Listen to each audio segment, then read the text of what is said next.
ucapan. Yang dulu lah.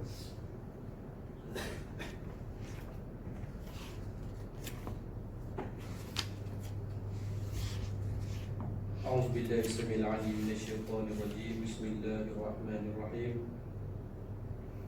السلام عليكم ورحمة الله وبركاته الحمد لله رب العالمين الحمد لله لنهتدي لولا أن هدانا الله أشهد أن لا إله إلا الله وحده لا شريك له وأشهد أن محمدا عبده ورسوله اللهم صل على سيدنا ونبينا وحبيبنا وشفيعنا وقرة أعيننا وقدوتنا محمد بن عبد الله الأمين وعلى آله وصحبه ومن تبعهم بإحسان إلى يوم الدين قال سبحانك لا علم لنا إلا ما علمتنا إنك أنت العليم الحكيم قال رب اشرح لي صدري ويسر لي أمري واحلل عقدة من لساني يفقه قولي اللهم افتح علينا حكمتك وانشر علينا من خزائن رحمتك يا أرحم الراحمين اللهم نور قلوبنا بنور هدايتك كما نورت الأرض بنور شمسك أبدا أبدا برحمتك يا أرحم الراحمين ربي زدنا علما وارزقنا فهما اللهم إنا نسألك علما نافعا ورزقا طيبا وعملا متقبلا آمين اللهم آمين قال الله تعالى في القرآن الكريم أعوذ بالله من الشيطان الرجيم فمن كان يرجو لقاء ربه فليعمل عملا صالحا ولا يشرك بعبادة ربه أحدا صدق الله العظيم. Barang siapa yang mengharapkan perjumpaan dengan Allah Subhanahu wa ta'ala, maka hendaklah ia mengerjakan amal-amal saleh dan janganlah ia menyekutukan Allah Subhanahu wa ta'ala dalam apa jua ibadah yang ia laksanakan. Muslimin yang dirahmati Allah Subhanahu wa ta'ala, mudah-mudahan semua yang berada dalam majlis ilmu ni Allah ampunkan dosa kita. Allah tetapkan iman kita sehingga ke akhir hayat kita. Allahumma a'inna ala zikrika wa syukrika wa husni ibadatik. Harap-harap semua sihat kau anak. InsyaAllah hari ini kita sambung lagi kitab pengajian kita 40 hadis akhlak, 40 hadis kelebihan ilmu dan ulama. Dan pada tengah hari ini kita berada pada hadis yang ke-38, surat yang ke-77. Tuan-tuan yang dirahmati Allah, sebelum kita baca kitab ni, sekadar peringatan, kitab ni telah disusun oleh Al-Allamah Syekhul Kabir Syekh Ahmad Fahmi Zamzam daripada salah satu karya terbaik dia lah. Daripada berpuluh-puluh kitab, 40 hadis saja ada lebih daripada 7 kitab. Ini salah satu yang kita baca di surau Culantawa ni. Untuk pengetahuan tuan-tuan yang rahmati Allah, dalam kitab ni ada lebih kurang 43 hadis lebih, dan kesemua hadis-hadis yang terkandung dalam kitab ni mengajar kita, mendidik kita apa tujuan, keutamaan kita menuntut ilmu, apa kelebihan orang yang menuntut ilmu, dan apa kelebihan bagi orang-orang yang berilmu di sisi Allah Subhanahu wa ta'ala, dan apa keutamaan bagi orang yang menuntut ilmu. Assalamualaikum warahmatullahi wabarakatuh. Orang yang menuntut ilmu, kemudian dia menghormati para alim ulama selama mana ia masih menuntut ilmu ataupun sesudah mana ia habis menuntut ilmu. Dan tuan-tuan dirahmati Allah, kerana rata-rata orang hari ini kita tengok mungkin dia berilmu tetapi tidak berakhlak dan tidak beradab. Ini adalah satu kerugian yang besar, kerana Bin Baz mengatakan di dalam karya-karya dia, orang yang berilmu tetapi tidak berakhlak, maka ilmunya akan menjadi fitnah kepada masyarakat. Manakala orang yang tidak berilmu dan juga tidak berakhlak, maka pedoman tunjang kehidupannya bukan daripada Islam dan daripada Nabi SAW, semata-mata mengikut hawa nafsu dan gangguan khannas. Mudah-mudahan Allah pelihara kita daripada segala sifat-sifat yang tercela. Qala al-musannif rahimahullahu ta'ala wa nafa'ana bi'ulumihi wa 'ulumikum fid darain amin Allahumma amin. An Ka'ab ibn Malik radhiyallahu anhu qala qala Rasulullah sallallahu alaihi wasallam man talaba al-'ilma liyujariya bihi al-'ulama aw liyumariya bihi as-sufaha aw yasrifa bihi wujuha an-nas ilayhi adkhalahu Allahu an-nar. Wa 'an ibn Umar radhiyallahu anhuma man talaba al-'ilma liyubahiya bihi al-'ulama aw liyumariya bihi as-sufaha aw liyasrifa bihi wujuha an-nas ilayhi fahuwa fi an-nar. Wa 'anhu ibn Umar radhiyallahu anhuma qala qala Rasulullah sallallahu alaihi wasallam man talaba al-'ilma لغير الله أو أراد به غير الله فليتبوأ مقعده من النار. Akhrajahu Ibnu Majah.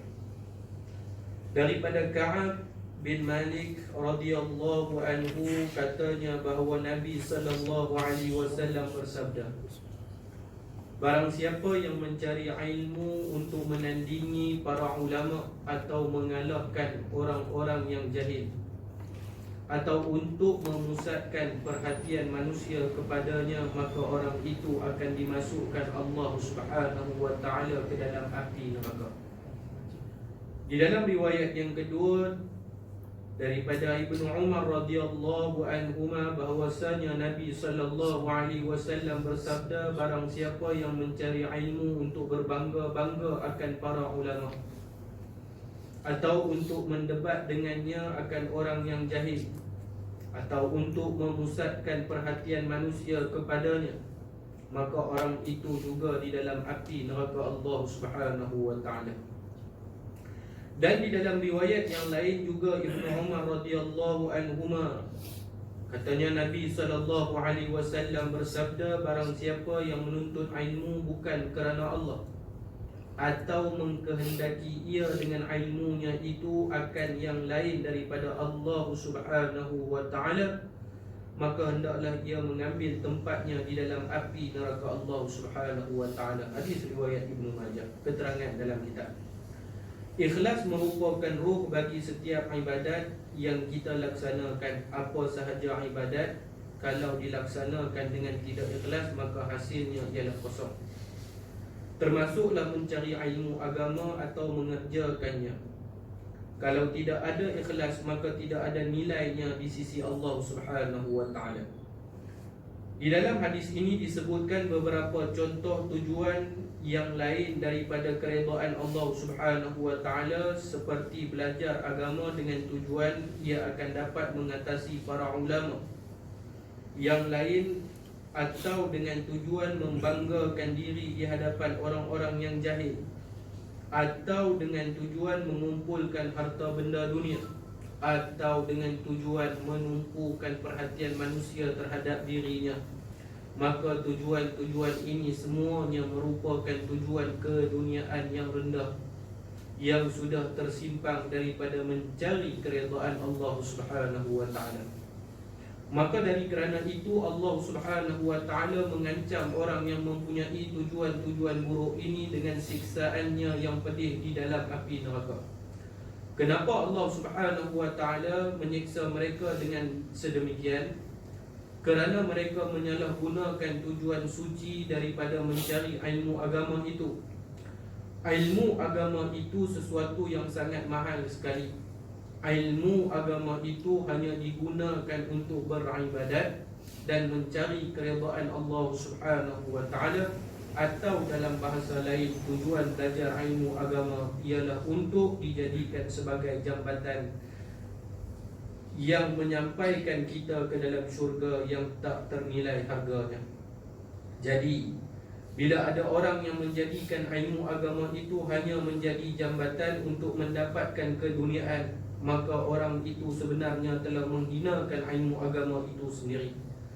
Kenapa sesuatu yang mempunyai tujuan yang begitu mahal hanya digunakan untuk mendapatkan harta benda dunia yang rendah ini? Di sinilah letaknya kesalahan orang tadi, maka lalu ia diancam oleh Allah Subhanahu wa taala akan dimasukkan ke dalam api neraka kalau dia tidak bertaubat daripada tujuan yang rendah tadi. Wa'udzubillahi min zalik, nas'alullah al-afiyata fid dunya wal akhirah. Mudah-mudahan Allah pelihara kita daripada segala sifat-sifat yang tercela ni. Baik, tuan-tuan muslimin yang dirahmati Allah Subhanahu wa taala. Hari ini cerita kita berkenaan dengan hadis yang ke-38 di bawah tajuk mencari ilmu hendaklah ikhlas kerana Allah Subhanahu wa taala. Baik tuan-tuan, secara ringkas kita tengok bila sebut ikhlas. Ikhlas di dalam kamus Dewan Bahasa dan Pustaka, apa makna dia? Ikhlas itu berasal daripada perkataan akhlasa. Ikhlas itu dia ada dua, satu lughatan, satu istilahan. Kalau kita tengok apa makna ikhlas dalam kamus Dewan Bahasa dan Pustaka, yang dimaksudkan dengan akhlasa iaitu daripada sudut bahasa iaitu bersih. Bersih di sini tuan-tuan, para ulama sebut, kita kalau nak bahas tentang ilmu bahasa, ilmu lughah, tuan-tuan, tak terbahaslah pada tengah hari ni. Kerana apa? Akhlasa di sini apakah sama seperti mana tanggapan seseorang bila kita kata kat dia, boleh semayang tak dengan pakaian ni? Maka dia pun kata kat kita, boleh semayang, walaupun pada pakaian tersebut ada dua tiga bintik-bintik hitam ataupun kotoran pada pakaian tersebut, tetapi dia tidak dikira sebagai najis. Faham tuan-tuan? Tetapi akhlasa dalam pengertian ni, hak tu yang kata bahasa Arab ni tuan-tuan, kamus Dewan Bahasa dan Pustaka tak mana sangat. Kalau nak banding dengan kamus-kamus Arab, Nailul Autar, Lisanul Arab dan sebagainya, setiap satu kalimah ataupun mufradat yang disebutkan dalam bahasa Arab itu mempunyai terjemahan yang begitu banyak. Akhlasa, ikhlas, bukan sahaja bersih seperti tanggapan seseorang yang masih lagi ada beberapa bintik-bintik, tompok-tompok hitam pada pakaian tersebut, tetapi akhlasa dalam pengertian perkataan ikhlas ini daripada sudut bahasa iaitu sesuatu yang nak dipersembahkan kepada Allah Subhanahu wa taala mesti bersih, tak ada satu pun cabang-cabang ataupun motif-motif yang bertujuan kepada tujuan-tujuan yang lain. Dan lagi dalam maksud yang sama, akhlasa daripada sudut bahasa ini suci daripada segala kotoran yang mencemarkan. Atau kita abang tadi, akhlasa, satu orang yang kita tanya, pakaian ni boleh bawa semayang tak? Boleh. Zahirnya nampak macam elok, tapi belakang di kola, di lengan dan sebagainya ada kotak-kotak sikit.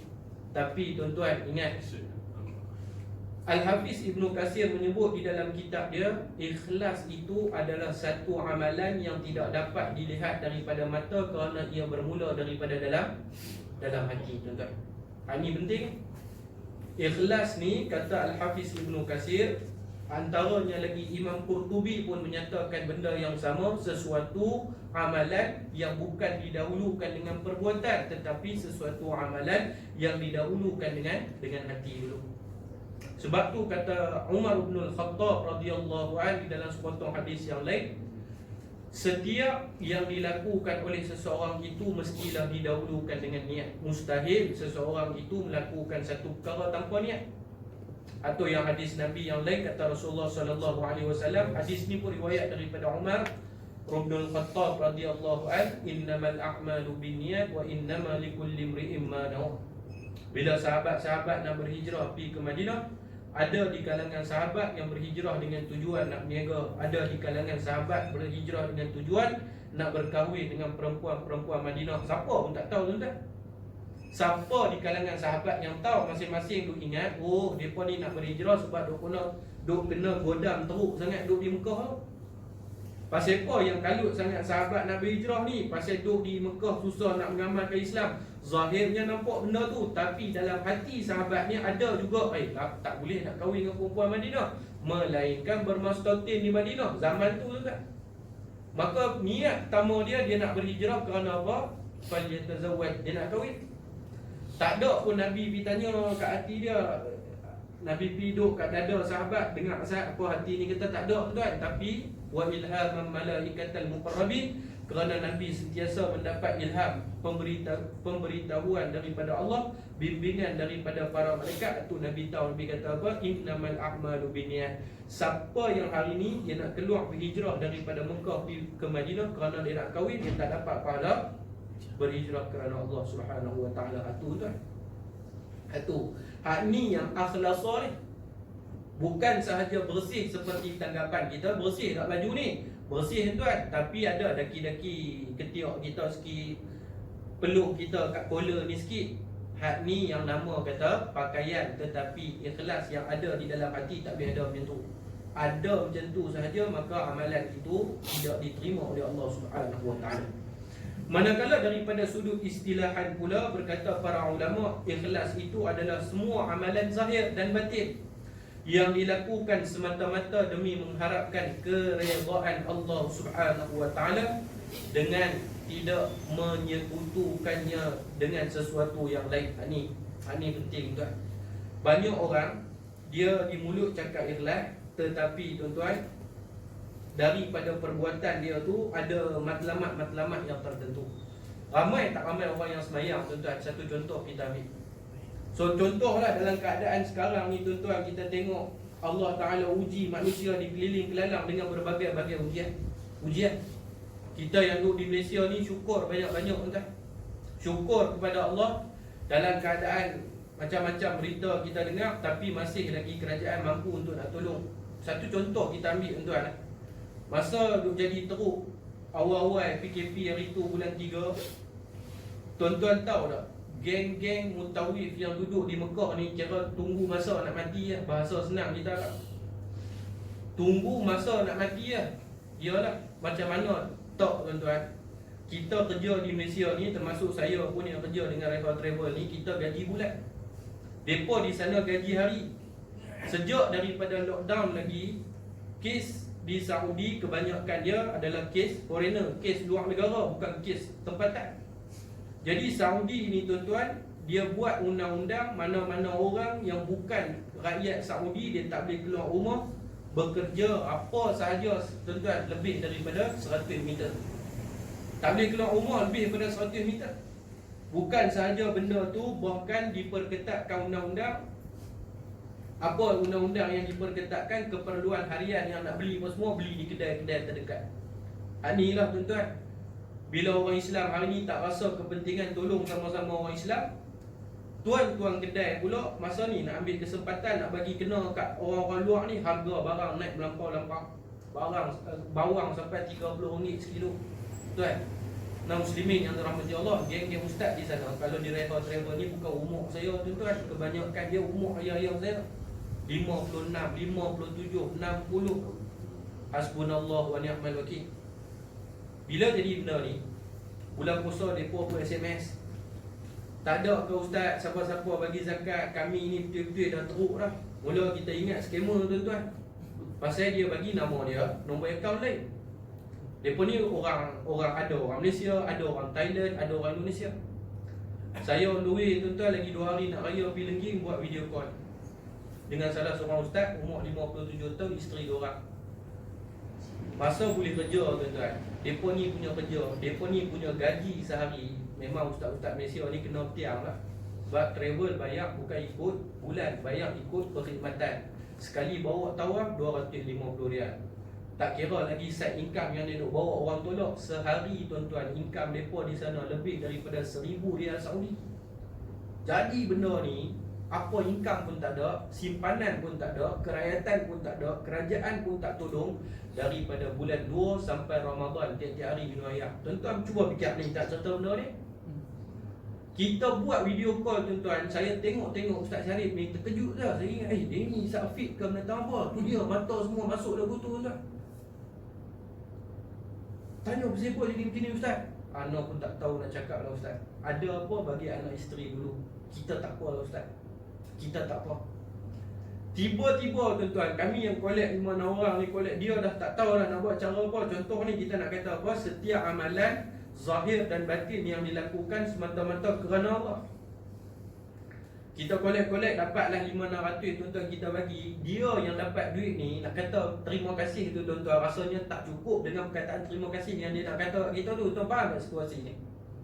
Dalam keadaan susah hari ni, kita pula anak nak masuk belajar, dengan kerja gaji kena potong jadi 30%. Tiba-tiba dengan yuran pendaftaran, tak boleh nak fikir dah. Pergi pinjam kat adik-beradik, adik-beradik tak mau pinjam. Pergi pinjam kat orang kampung tak mau bagi pinjam. Tiba-tiba tuan-tuan ada orang telefon, dia kata, aku dengar kata anak nak masuk sekolah, betul ke? Dia kata betul. Mailah jumpa, bagi 3,000, 4,000 cash. Orang ni tuan-tuan bukan kata terima kasih, kalau boleh dengan tapak kaki kawan tu pun dia nak pergi lah. Punya dia nak terima kasih. Pasal apa? Dia reti hargai. Tapi ramai manusia tuan-tuan, dia tak reti hargai nikmat yang Allah bagi boleh duk nyawa ni. Satu dunia berkelimpangan, mampu tang sana, mampu tang sini, terkelepek tang sana, terkelepek tang sini, takut tang sana, takut tang sini. Tapi bila dia main, dia sembahyang, dia tak rasa izzah, dia tak rasa jabbar, dia tak rasa kabirnya Allah Ta'ala bila dia angkat takbir. Sebaliknya bila dia angkat takbir macam-macam. Aku angkat takbir umur 40 dah, aku angkat takbir tak mau selagi orang pejabat duk kata apa, janggut putih dah. Tuan-tuan nampak tak? Tidak ada ikhlas. Sebab tu Allah kata dalam surah Al-Bayyinah, wa ma umiru illa liya'budullaha mukhlishina lahuddin. Ramai manusia dia tak nampak. Pasal apa semayang ni? Buat lebih kurang dia semayang ni endah tak endah, angan-angan otak kira fikir, buka biji mata dunia, sampai pejam biji mata dunia, sampai dalam semayang pun duk fikir dunia lagi. Dia tak rasa izzahnya, besarnya Allah Ta'ala. Satu istilahan kata ulama, satu amalan zahir ni, perbuatan ni, kemudiannya secara batin yang dilakukan semata-mata mengharapkan redha daripada Allah Subhanahu wa Ta'ala, dalam hal ia tidak menyekutukan Allah dengan yang lain. Yang ni tuan, yang ni hari ni pergi semayang, macam-macam niat, macam-macam matlamat, tak rasa besarnya Allah Ta'ala. Kalau tadi orang tadi ni tuan-tuan, lepas 2-3 bulan dia pun telefon kita, tak ada kredit pun, usaha juga. Pasal apa? Dia pernah tolong kita sekali seumur hidup. Allah yang tiap kali duk tolong sampai umur hari ni 60-70. Tak pernah pun sekali kita nak semayang kat Allah Ta'ala ni dengan betul-betul ikhlas. Tak ada dah, ya Allah, benda yang lagi besar melainkan hang yang paling besar, ya Allah. Hak ni ikhlas tuan-tuan. Semua yang dilakukan oleh hamba, daripada perkara yang wajib sampai kepada perkara yang sunat, tidak ada motif selain daripada bermotifkan hanya mencari keredaan Allah Subhanahu wa Ta'ala. Tuan-tuan, bila sebut nak mengesahkan Allah Subhanahu wa Ta'ala dalam segala pelusuk kehidupan ni, satu benda yang bukan senang. Bukan satu benda yang senang. Sebab tu di dalam Islam, kita ingatlah yang pertama ni kita dah sebut tentang kepentingan ikhlas sebelum kita tengok hadis ni. Sebab tu di dalam Islam, benda yang menjadi trust, benda yang menjadi syarat, benda yang menjadi tunjang untuk Allah Ta'ala terima amalan satu-satu orang. Betul ingat kan? Bukan pasal kita punya semayang ni hebat, 20 minit rokok, 20 minit sujud, 20 dak, tuan-tuan. Tetapi yang menjadi trust, yang menjadi tunjang, tak kira besar mana sekalipun amalan yang kita buat tu besar kan? Tetapi tuan-tuan, kalau amalan itu tidak ada ikhlas kerana Allah, habis singkuk. Tak kira lah, walaupun amalan yang kita buat tu amalan yang paling kecil yang kita tengok, apa sangat amalan ni, amalan kecil ya, benda kecil ya. Tengok satu duri dua atas jalan, tapi dia sanggup turun daripada motor, dia berangkat benda tu dia buang. Dia buat tadi kerana Allah. Walaupun benda tu kecil, tetapi nilai dia sangat berharga di sisi Allah. Betul? Rata-rata manusia yang hidup di atas muka bumi Allah Subhanahu wa Ta'ala mendambakan pujian, mendambakan sanjungan daripada manusia, tetapi dia tidak mendambakan pujian dan sanjungan daripada Allah Subhanahu wa Ta'ala. Kita tengok firman Allah di dalam surah Al-A'raf. Firman Allah Subhanahu wa Ta'ala di dalam surah Al-A'raf, surah yang ke-7, ayat yang ke-29 kata Allah Subhanahu wa taala, qul amara rabbi bil qist wa aqimu wujuhakum 'inda kulli masjidin wad'uuhu mukhlishina lahud-din kama bada'akum ta'udun. Sadaqallahul azim. Katakanlah, Tuhanku menyuruh aku berlaku adil pada setiap perkara dan menyuruh supaya kamu menghadapkan muka dan hati kamu hanya kepada Allah dengan betul-betul pada tiap-tiap kali kamu mengerjakan solat. Betul? Hak ni yang kita tengok ramai mana orang yang bila sebelum Covid Allah Ta'ala tak pilih pun dia untuk semayang, tutup aurat kan. Hak ni tuan-tuan, baru-baru ni kita sembang dengan kawan-kawan. Hari ni pergi mana pun orang pakai mask. Pasal apa pakai mask?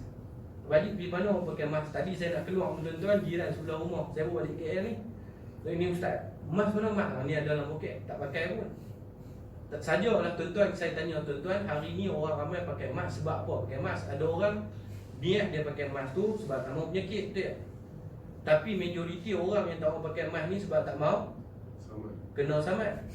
Tapi tuan-tuan, dia tak nampak besok bukan dia nak kena saman, dia nak kena jijak, dia nak kena renyak, dia nak kena godam dengan Allah Ta'ala. Tuhan tak saman sejuta atas dunia tak pakai tudung, Tuhan tak saman sejuta atas dunia tak tutup aurat, tapi balasan dia dhalalan ba'ida. Allah lempak orang yang tak tutup aurat selama-lamanya dalam neraka. Tutuplah hidung tu macam mampu nyawa tak lepas pun. Pasal takut kena denda 1000. Dia tak nampak takut dan ngerinya ancaman daripada Allah. Buka tudung suka hati kan. Suka hati tak boleh nasihat dan sebagainya. Ni Allah Ta'ala kata apa? Allah Ta'ala kata wa aqimu wujuhakum 'inda kulli masjidin wad'uuhu mukhlishina lahud-din. Kata Allah, sesungguhnya apabila kamu berdiri, maka hadapkanlah wajah kamu dalam keadaan hati kamu betul-betul, dalam keadaan hati kamu betul-betul nak mengerjakan ibadat tadi ikhlas kerana Allah. Dan kata Allah Subhanahu wa taala, tanpa sesekali ada apa-apa keinginan yang lain, kama bada'akum ta'udun, seperti mana hari kamu akan dikembalikan kepada Allah Subhanahu wa taala. Ini tuan. Sebelum Covid tak sembahyang. Habis daripada Covid, Allah bagi sikit petunjuk sembahyang. Sembahyang ni pasal apa? Niat dia pasal minta Allah pelihara lah daripada kena segala penyakit wabak ni, semua bala punya musibah ni. Sedangkan Allah sebut dah tadi, ibadat yang nama kata sembahyang hanya untuk Allah. Kalau dunia pun tuan-tuan kita tak suka nak share dengan orang barang yang kita sayang, tiba-tiba dalam ibadat benda yang terbaik kita nak bagi ke Allah, kita ada kongsi-kongsi niat tadi. Mai sembahyang sebab AJK, mai sembahyang sebab niat-niat yang tertentu dan sebagainya. Kemudian kata Allah Subhanahu wa taala lagi di dalam surah Az-Zumar.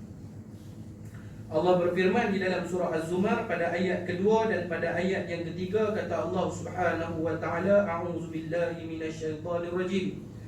Inna anzalna ilaikal kitaba bil haqqi fa'budillaha mukhlishan lahud-din. Ala lillahi-d-dinul khalis والذين اتخذوا من دونه أولياء ما نعبدهم إلا ليقربونا إلى الله زلفى إن الله يحكم بينهم فيما هم فيه يختلفون إن الله لا يهدي من هو كاذب كفار. صدق الله العظيم. Sesungguhnya kami menurunkan Al-Quran itu kepada kamu, wahai Muhammad, dengan membawa kebenaran. Oleh itu hendaklah engkau menyembah Allah dengan mengikhlaskan segala ibadat dan bawaanmu kepadanya. Ingatlah, hak yang wajib dipersembahkan kepada Allah ialah segala ibadat dan bawaan yang bersih suci daripada rupa syirik. Dan orang-orang yang musyrik mengambil selain daripada Allah untuk menjadi pelindung dan penolong sambil berkata, kami tidak menyembah ataupun memuja melainkan supaya mereka mendampingi kami kepada Allah sehampir-hampirnya. Sesungguhnya Allah Subhanahu wa taala akan menghukum mereka. dengan orang-orang yang tidak melakukan syirik tentang apa yang mereka berselisih padanya. Sesungguhnya Allah Subhanahu wa taala tidak memberi hidayah petunjuk kepada orang-orang yang tetap berdusta, mengatakan yang bukan-bukan, lagi sentiasa kufur untuk melakukan perkara yang syirik. Muslimin yang dirahmati Allah Subhanahu wa taala, kita tengok sikit secara ringkas apa keistimewaan orang yang bila dia melakukan amal ibadat, dia meletakkan ikhlas setinggi-tinggi harapan kepada Allah Subhanahu wa taala. Yang pertama, tuan-tuan, sudah menjadi lumrah dalam kehidupan manusia, bila kita buat sesuatu perkara, kita nak dipandang hebat. Kita nak dipandang hebat. Dan kita nak mendapat ganjaran dunia. Kita nak pangkat, kita nak kedudukan, kita nak harta benda dan sebagainya. Sudah menjadi lumrah, sudah menjadi kebiasaan. Hari ni kita tengok isu, tuan-tuan, semalam saya tengok masuk berita NGO, tak ingat nama NGO, tapi kawan-kawan jugalah dengan Piu Rahmat apa ni, penternak lembu Malaysia buat fitnah di Facebook kan, ibadah korban di luar negara, di Afrika dan sebagainya ni tak buat pun. Dia kata kadang pakai saja satu poster tu kambing dan lembu yang sama, tuan-tuan. Kambing dan lembu yang sama. Punca dia sebab tak ada bisnes tahun ni, dan sebab ramai orang dengan SOP yang ketat, susah nak buat ibadat korban, jadi orang beralih pergi buat korban di luar negara. Kalau Yayasan Amal Malaysia, tuan-tuan, sahabat-sahabat saya, Imam Muda Fakrul, Ketua Dewan Ulama PAS Kedah, Ustaz Zainuddin, peningkatan tahun ni, tuan-tuan, biasanya setiap tahun kalau kutip, dapatlah kalau Yayasan Amal seluruh negeri Kedah dalam 4,000 ekor. Tahun ni, tuan-tuan, 30,000 ekor lebih. 30,000 ekor lebih. Satu tomahan yang tidak ada fakta, satu tomahan yang tidak bernas. Sebab apa? Nak puaskan hati masing-masing. Orang Malaysia pula hari ni pantang viral. Bila tengok benda tu dan dia pun nak ambil pot. Sedangkan di sana ramai lagi orang yang dosa sebut kata makan lagi, baju pun tak ada nak pakai juga. Jadi muslimin yang dirahmati Allah Subhanahu wa taala, hak ni sudah menjadi kebiasaan manusia ni. Bila dia buat satu-satu benda, dia nak pangkat, kedudukan, pujian dan sebagainya. Dan dia berasa bangga bila dia dapat ganjaran dunia tersebut. Dia buat perkara-perkara ni, dia rasa puas. Sedangkan alangkah ruginya golongan-golongan yang buat kebaikan semata-mata mengharapkan ganjaran dan pujian daripada manusia, tetapi tidak dipandang oleh Allah Subhanahu wa taala. Ini. Setiap amalan yang kita buat perlulah didahulukan dengan ikhlas hanya kerana Allah Subhanahu wa taala, bukan ada dalam diri kita sifat-sifat hipokrit. Pasal apa buat benda ni? Pasal buat bila saja orang kata pula kita tak buat. Sebab sedangkan Nabi SAW bersabda, hati-hati tuan-tuan dengan golongan hipokrit ni. Ini keistimewaan pertama bagi orang yang ikhlas. Nabi SAW kata apa? Pada hari kiamat nanti dunia akan dibawa, kemudian diasingkan di antara dua perkara. Yang pertama perkara yang dilakukan kerana Allah, dan satu lagi perkara yang tidak dilakukan kerana Allah. Kemudian kata Nabi SAW, siapa yang buat perkara-perkara di atas dunia ni daripada ibadat sampailah kepada rutin kehidupan harian dia, bukan kerana Allah, maka dia dicampurkan ke dalam api neraka Allah Subhanahu wa taala. Hadis riwayat Baihaqi. Faham ni tuan? Bangkit di hari kiamat ni hari susah. Mana ada orang nak susah hari ni, tuan-tuan? Satu yang hak masuk pasar raya, orang dah suruh tulis nama pun tak mau tulis.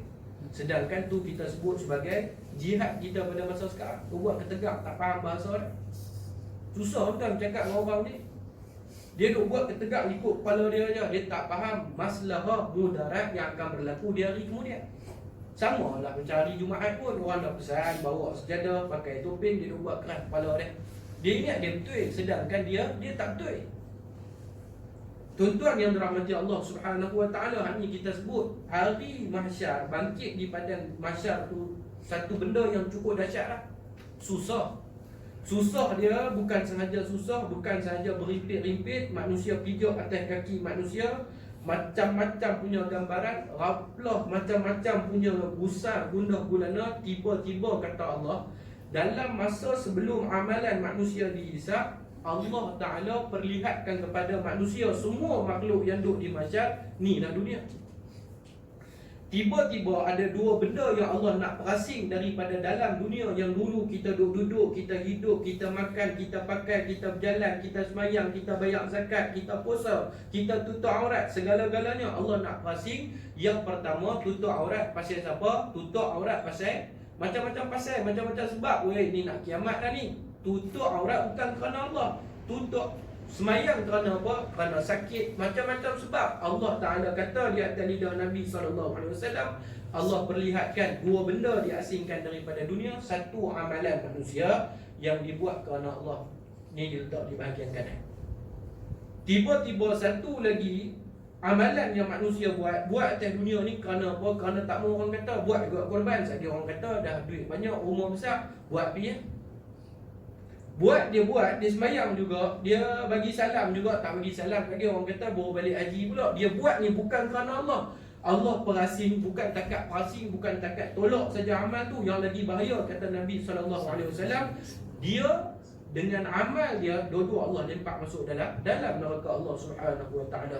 Sebab tu istimewanya bila buat ibadat kerana Allah, apa dia? Yang pertama, menjauhkan diri daripada sifat berpura-pura. Banyak orang pura-pura hari ni, tuan-tuan. Banyak orang berpura-pura hari ni. Tuan-tuan, kita tengok ada satu kata-kata yang sangat menarik. Ada satu kata-kata yang sangat menarik daripada Sayyidina Ali ibn Abi Talib radhiyallahu anhu berkenaan dengan sifat riya. Yang kedua, sifat riya merupakan satu perkara yang sangat-sangat berbahaya kerana dia mampu menghapuskan segala amalan yang dilakukan oleh manusia. Sekiranya seseorang, tuan-tuan tengok ni, kita duk sebut hang riak tak? Tak riak pun, tapi dia tak tahu riak tu apa dia. Tuan-tuan dengar baik ni. Sekiranya seseorang itu bila dia buat satu-satu benda depan orang, kemas bukan main. Allah semayang ni, kalau kat surau pejabat ni orang sampai duk tunggu bila dia ni nak habis semayang. Ni aku hisap stick ni dah berapa kali tarik habis dah. Nak kering dah flavor-flavor ni, tak keluar-keluar lagi mamat ni. Aku syok tu dia semayang. Riak ni. Tetapi tuan-tuan, bila dia buat ibadat itu secara bersendirian, lintang kukang, kalang kabut habis, tak tahu jadi binatang apa dah. Tang mana tamak-ninah, tang mana takbir, tang mana i'tidal, tang mana saktah, tak ada habis. Kalang kabut ni salah satu, bukan suruh tengok orang, tengok diri. Orang hari ni suka tengok orang. Satu, dia dah rasa betul dah dia buat, banyak dah dia buat, tapi dia balik pergi jumpa Allah tak ada apa. Hati-hati tuan-tuan, orang yang bila dia buat satu-satu benda kemas bukan main, kemas. Depan mak kita tengok, sebab tu ajak daripada kecil. Tuan-tuan, bukan cincai-cincai. Kadang-kadang anak-anak mak duk puati, dia buat cantik bukan main. Mak tak puati, dia pun buat lebih kurang. Kita pun kata ni pasal tak tengok. Satu kena ajak. Sebab tu tuan tengok saya apa Sayyidina Ali kata, ajak daripada kecil. Abang buat ni bukan kerana mak, tapi abang buat ni kerana Allah. Abang lipat tilam ni kerana Allah. Abang lipat cadar ni kerana Allah. Abang susun bantai ni kerana Allah. Abang belajar kerana Allah. Tulis kerana Allah. Semua kerana Allah. Baru selamat. Baru selamat tuan. Sifat riya, bila satu orang tu dia buat amalan depan orang, bukan main kemas, cantik bukan main lagi. Duk kampung ni, masuk main nak kuliah Sudan Tower contoh, daripada Pak Gad Nepal tu pun dia bagi salam dah. Pak Gad Nepal tuan-tuan bagi salam. Kampung dia tuan-tuan haram sebelah rumah pun dia tak bagi salam. Inilah yang dinamakan sifat riya. Kata Sayyidina Ali, tuan-tuan tengok, orang yang mempunyai sifat riya mesti ada 4 benda dalam diri dia. Yang pertama, kata Sayyidina Ali, dia malas beribadat ketika dia bersendirian. Duduk kat surau, duduk kat pejabat, kita tengok mulut tu kumat komik. Datang apa ni duk buat ni? Cik tangan pun duk picit tu macam zikir rupanya, Masya Allah. Zikir. Tapi dia duduk di rumah tuan-tuan, datang apa dia menyanyi, kita pun tak tahu. Lagu bahasa apa, kita pun tak tahu. Yang pertama, kata Sayyidina Ali, riya itu apabila seseorang malas beribadat ketika bersendirian. Mayang di rumah, macam kita abang tadi lah, tutup aurat di rumah, sedangkan dia tak nampak ada orang. Bila dia tuan-tuan, bila dia duduk secara bersendirian, dia telanjang bulat suka hati dia macam tu kan? Tak salah, tak berdosa. Tetapi tuan-tuan kena ingat, di keliling kelalang kita ada makhluk-makhluk Allah Ta'ala yang hebat. Ada satu orang Allah cerita sungguh ni, sakit teruk tuan. Orang besar sengkok, sakit teruk. Duk telefon, saya duduk di KL masa PKP tu, dia duduk di Penang. Saya duduk mengajar dulu di Northern Tower, depa punya HQ tu. Saya pun tak tahu lah ustaz apa masalah dia, apa semua ni. Orang perempuan tuan, anak seorang, janda. Last kali ringkas cerita, saya bagi nombor telefon satu orang Ustaz Idris, anak murid pada Tok Guru Harudin yang memang pakar lah dalam perubatan Islam kalau belum bina ni, belajar mata. Saya Idris orang tua dah. Ustaz Idris pergi di rumah tuan, scan tengok mengaji tak ada apa, scan tengok mengaji tak ada apa, tengok rumah apa semua elok. Satu ya, nak tanya sikit kat oi. Tanya macam mana gerakan dalam rumah dan sebagainya. Dia kata dia kami duduk dua beranak lah, anak lelaki nak perempuan. Tanya sikit minta maaf tu, dia kata biasalah saya bila nak pakai baju tu telanjang pula kan. Yang duk jadi tak tenang, penyakit macam-macam ni sebab apa? Sebab jin yang duduk kat rumah kau ni seronok tengok kau bila telanjang. Sebab tu bila kau tahu dah kata benda tu tak boleh buat, dia duk main harum, dia duk main latu, badan jadi letih, sat-sat jadi berat, sana berat sini, tak boleh kali situ, tak boleh kali sini, tuan-tuan. Dan muslimin yang dirahmati Allah Subhanahu wa taala, satu, malas beribadat ketika bersendirian, kata Sayyidina Ali. Yang kedua, kata Sayyidina Ali, sifat riya itu dapat dinilai melalui diri sendiri pasal dengan cara apa tuan-tuan? Bersemangat ketika mana berada di tengah-tengah orang ramai ni. Oh tuan-tuan, bila dia pergi buat umrah, kita tengok contoh lah ni, tak boleh nak pergi buat umrah ni. Bila dia pergi buat umrah, ada grup-grup satu bilik dia. Oh tuan-tuan, dia baca Quran tak habis-habis, sampai kita nak tanya kat mana tempat ambil Zam-Zam pun tak ada. Dia dah pergi 5-6 kali dah. Sebelum ni duk pergi buat lagu tu lah. Sekali dia umrah, beli lau makan nasi Arab tu, beli baju ni, beli perfume tu. Kali ni dia pergi, dia bawa kawan-kawan sekampung dia, pergi duduk sebilik dengan dia. Masuk masjid ni, Masya Allah, buka Quran, tak tutup-tutup dah. Belakang apa dia duk buat, dia duk belek, kita pun tak tahu. Kita pun tak tahu. Semangat sungguh dia ni bila buat ibadat. Tapi bila dia secara bersendirian tadi kita abang, tak ada lah. Tak ada semangat-semangat untuk melakukan ibadat tadi. Satu tuan-tuan, pepatah ulama kata apa? Ilmu itu bukan berdasarkan semangat. Ada orang main satu musim semangat gila-gila dah, tapi bila main satu musim tak ada semangat. Itu bukan tentang soal iman, tentang soal ilmu. Orang yang ada ilmu dia sentiasa bersemangat untuk beribadat kepada Allah. Tapi orang yang tidak berilmu dia bermusim.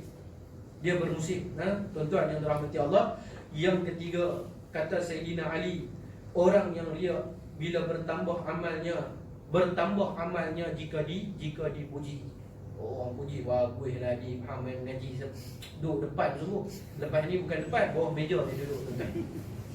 Bertambah lagi amal dia bila dipuji, tapi tak ada orang puji. Dia kata tak, bukan aku nak abang, hang tengok ada ramai-ramai siap yang duk ada ni, siapa yang duk buat kerja ni. Bila orang tak puji, tuan-tuan, orang tak tengok lebih kurang lah. Tapi bila orang puji, oh siap ni, first class ni, siap ni, bersungguh-sungguh dia dalam melakukan amal tadi. Yang keempat, yang terakhir sekali, berkurangan amalnya sekira dia tidak mendapat sebarang pujian. 4 benda ni kata Sayyidina Ali, tanya kepada diri, muhasabah balik tuan-tuan. Muhasabah balik.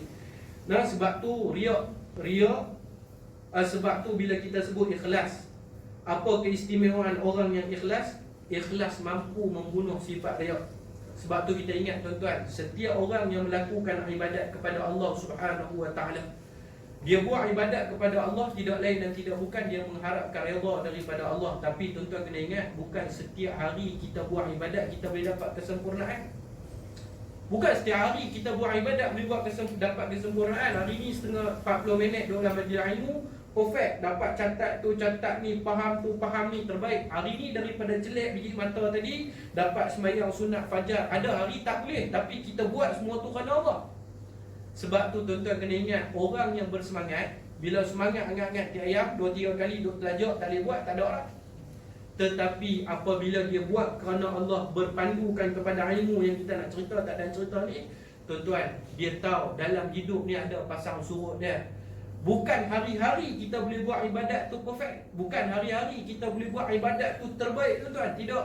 Tetapi tuan-tuan, bukan itu kayu ukur untuk kita putus asa. Sebaliknya, Allahumma inni a'udzubika minal hammi wal hazan. Nabi ajak baca doa ni 3 kali waktu pagi, 3 kali waktu petang, supaya tuan-tuan kita tak tertewas dengan khanas, supaya kita tak tertewas dengan nafsu, supaya kita tak tertipu dengan segala anasir-anasir yang nak merosakkan ibadat kita. Sebab tu tuan-tuan yang dirahmati Allah, ada cacat celah kurang lebih dalam amalan tu biasa.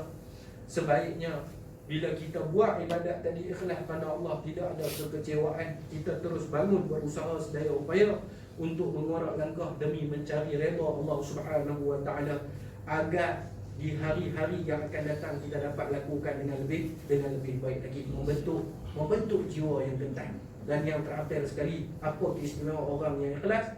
Dia redha dan sentiasa tenang. Tuan-tuan balik, tuan-tuan tengok firman Allah dalam surah Al-Ankabut pada ayat yang kedua. Mudah-mudahan perkongsian kita pada hari ini kita jadikan iktibar dan tauladan. Panjang umur, insya-Allah sihat. Kita nak sebut tuan-tuan benda yang lagi besar, kata Nabi, siapa yang menuntut ilmu kerana Allah, sifat ilmu itu suci.